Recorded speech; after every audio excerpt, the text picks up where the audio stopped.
They have Frank Ntilikina. Here's the thing, man. If I'm his coach and I can't say his name, he's off my team. If you like anything you see today, make sure to like and subscribe and hit that notification bell to see our content first. Now, let's get back to the video. Pain. That's all New York Knicks supporters have felt in the last 5 years. They seemingly are stuck in purgatory, and who knows what direction they should be headed in. They thought they were going to get Kevin Durant last season. They didn't get him. They thought they were going to get Zion last season. They didn't get him. This offseason seems more hopeless than last offseason. The New York Knicks are looking for a direction for their future. What do you think the New York Knicks should do this offseason, Liam? I'm building around RJ Barrett. Obviously, didn't have a great rookie year. The box score, very ugly. 2.6 assists per game. Terrible shooting percentages. RJ Barrett. If Liam thinks they should build around him, mate, he needs to stop whatever he's smoking. He's an absolute bust. I do not see him developing into like a superstar talent. It's been 1 year. Yeah. It's been 1 year. I mean, but look at what Trae Young did in 1 year. Oh my gosh, mate. We don't care about Trae Young. No one cares about Trae Young, mate. Get out of here. This is what the New York Knicks should do this offseason. Because that's what we're arguing, not if RJ Barrett's bad or not.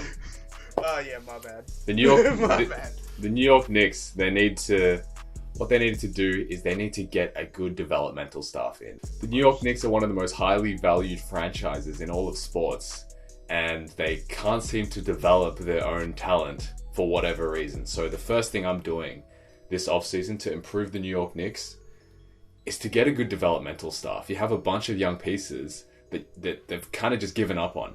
Kevin Knox, what happened to him? They have Frank Ntilikina. Here's the thing, man. If I'm his coach and I can't say his name, he's off my team.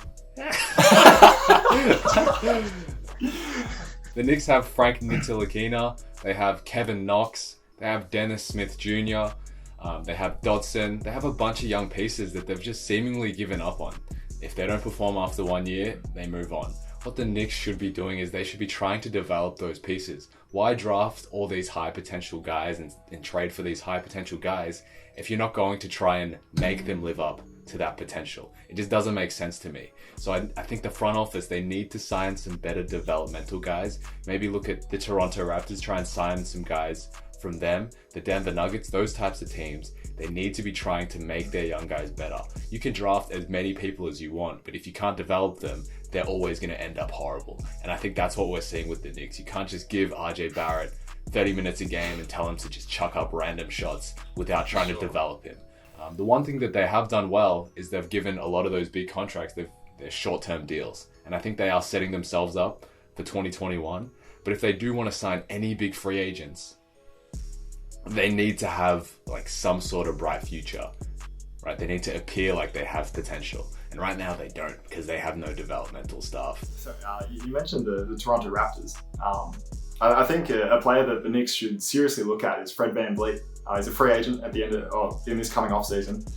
And the Raptors have to take a pretty serious look at their contracts coming up, because VanVleet, the Knicks are going to offer a $22 million deal, which I'm not sure if the Raptors are going to be able to match that, especially with the potential free agency of Giannis at the end of next season. The Raptors are definitely want to have a max space available for that. I could definitely see VanVleet working for the Knicks, but I think that would be kind of a short-term fix for a long-term problem, where it goes back to Mike, that development of talent is so important. Yeah. Here's what makes even more sense, man. You get the franchise's best player in existence, mate, Carmelo Anthony. Finish off his career there, mate. Sell some jerseys, mate. Make that rich franchise richer, mate. Yeah, I was happy for a second before you said Carmelo Anthony. I think they should bring back Jeremy Lin, the franchise's greatest player. Get him playing off the bench, playing point guard, being that secondary playmaker behind Alfred Payton. But in all seriousness, I speak for all New York Knicks fans here. They need to let Frank Ntilikina start this year. He is a great defensive guard. His offense, kind of horrible, but they need to give him minutes, let him develop on the offensive end. He is really good defensively, and he's shown a bunch of flashes. Just the New York coaching staff just didn't want to play him for whatever reason.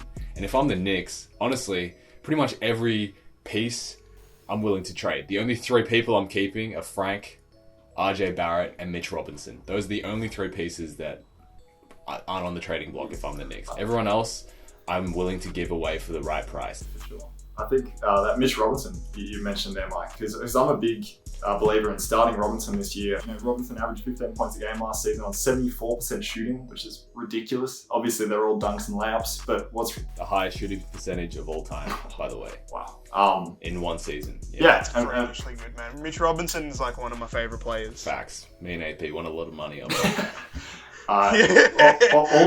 All Mitch Robinson needs to do is kind of rectify his foul issues. He fouls way too much and puts himself in really bad positions throughout the game. That goes back to the developmental stuff. Like, if you know your players are having foul troubles, like Robinson has had, the past couple of years, why on earth aren't you helping him work on it? It doesn't make sense to me. And if you think strength is an issue, then get him with the strength and conditioning staff. The Knicks are just not developing their talent properly, and as a result, every one of their draft picks are just crashing and burning. So I don't think it's any of the players' fault individually. I think it's the Knicks owner, James Dolan, who is just cheaping out on the staff or whatever he's doing, and he's the core reason why this team is, in such dire straits right now. Right, I've got an interesting point to put to you boys. So we know the Knicks got the number 8 pick this year, which is definitely not what they were hoping for. And kind of if you look at the top 3 picks, because they need that playmaking point guard. And LaMelo Ball is in the draft this year, and he has the potential to be a franchise player, in my opinion. That could be a bit of overhype on him, especially in like this kind of, there's no real genuine star in this draft class, but LaMelo Ball is the best fit for the Knicks. Do you guys think that the Knicks could build a trade for the Warriors' number 2 pick if they give some future first-round picks, which would be very dangerous? Obviously, the Knicks, they could shoot themselves in the foot in doing so. But is there a way that they could potentially get the Warriors to move on that pick? I honestly don't think they should, because like Mike said, there's no real standout players in this draft. They're all sort of even. So it doesn't really matter as long as you get a lottery pick, you're all good. I don't know if they should, because their developmental staff sucks, and obviously LaMelo's jump shot is the ugliest thing most people have ever seen. And if you can't get the developmental staff to help him, be more consistent on that shot, which he shot 25% from in the NBL, which is, lesser competition, that's what we think the New York Knicks should do. They should get a developmental staff, get rid of some of those big contracts, and try and lean on some of their younger guys like an RJ Barrett. Comment down below, what do you think the Knicks should do this offseason to try and become better this year and not stay in purgatory? Mate, they should probably sign Den Kuzma 7-day. Hey guys, cheers for making it to the end of the video. Really appreciate your time and listening to our opinions. Whether you agree or disagree with us, please drop a comment down below. Let us know. We're just trying to learn and grow our channel. And talking to growing our channel, feel free to drop us a subscribe as well. Really help us grow and really get our name out there. Really appreciate it, guys.